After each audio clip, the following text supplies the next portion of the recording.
Kanalımdan ve mutfağımdan herkese merhabalar. Herkesin her zaman yapmak isteyeceği şahane bir tel kadayıfı tatlısı tarifi vermek istiyorum. Pastanelerde yediğimiz o muhteşem lezzetle birebir aynı. Hiç bekletmeden direkt şerbetimizi hazırlayarak tarifimize başlayalım. 5,5 su bardağı içme suyu uygun bir tencereye alınır. Tenceremizi ocağa alarak suyun ısınmasını sağlayalım. Isınan suyun üzerine 5 su bardağı toz şeker ekleyelim. Şeker eriyene kadar karıştıralım.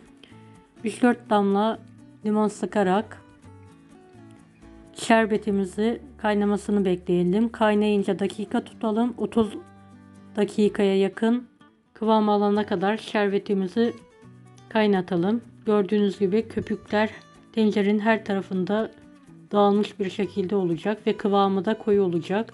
Damlalar ağır ağır akmaya başlayınca şerbetimiz kıvam almış demektir.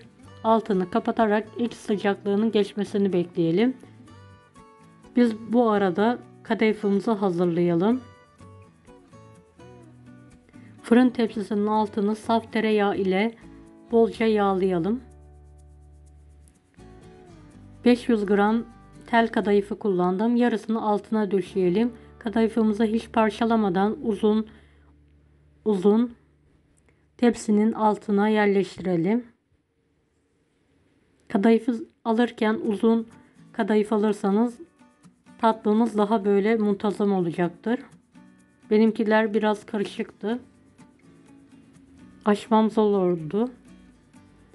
Evet, 500 gram kadayıfın yarısını tepsinin altına döşüyorum.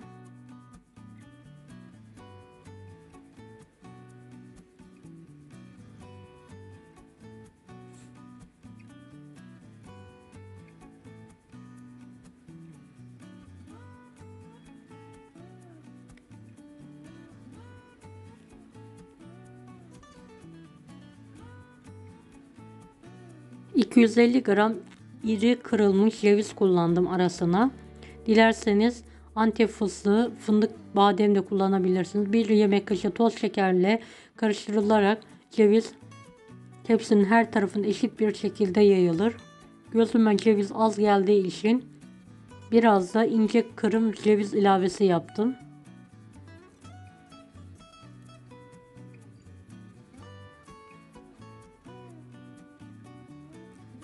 Evet, her tarafına gelecek şekilde cevizi yayıyorum tepsiye. Kalan 250 gram kadayıfı da üzerine muntazam bir şekilde döşemeye çalışıyorum.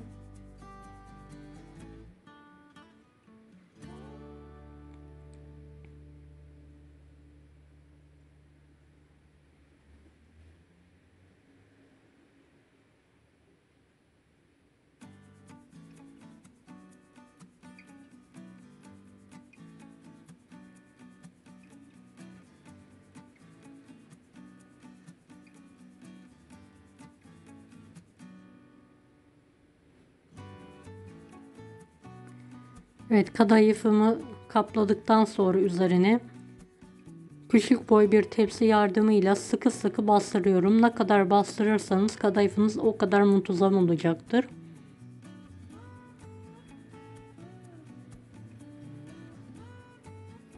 Evet, bastırmaya devam ediyorum.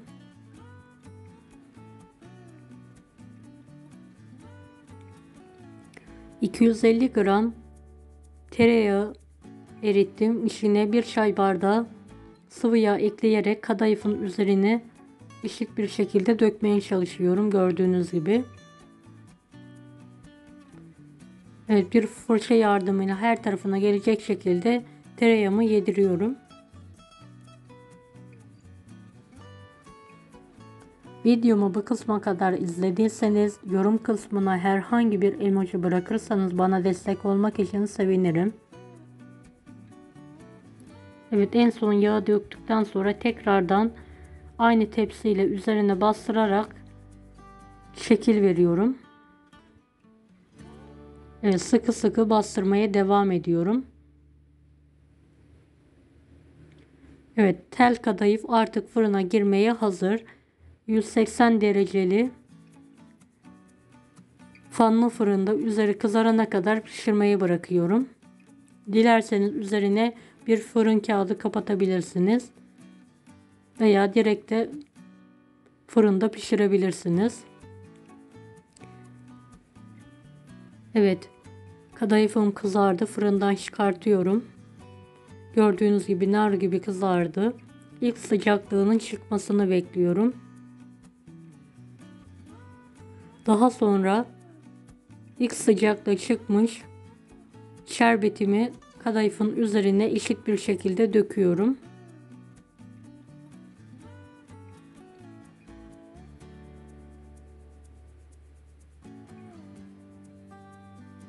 Kadayıfın üzerine şerbeti döktükten sonra tatlımızı soğuk bir odaya kaldıralım. Üzerine kesinlikle bir tepsi kapatmayalım.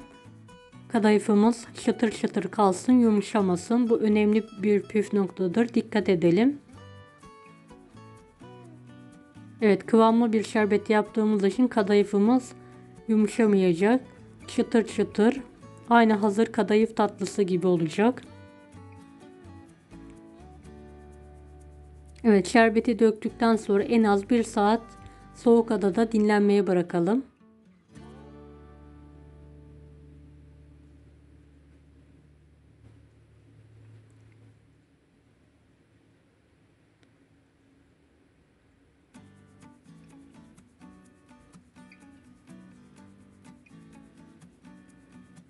Evet, dinlenen kadayıf tatlımızı bir bıçak yardımıyla veya spatula yardımıyla büyük kareler olacak şekilde dilimleyelim.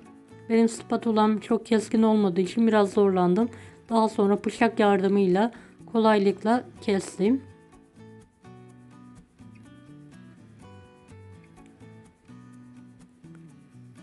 Evet, tekrardan dilimlerin kenarlarını bıçakla kestikten sonra spatula ile geçiyorum. Üzerine bolca her dilime gelecek şekilde Antep fıstığı serpiyorum.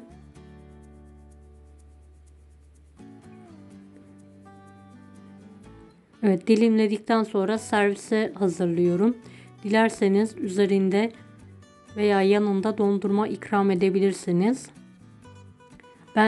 Benim elimde yoktu, ikram edemedim. Evet, kadayıf tatlımız hazır artık.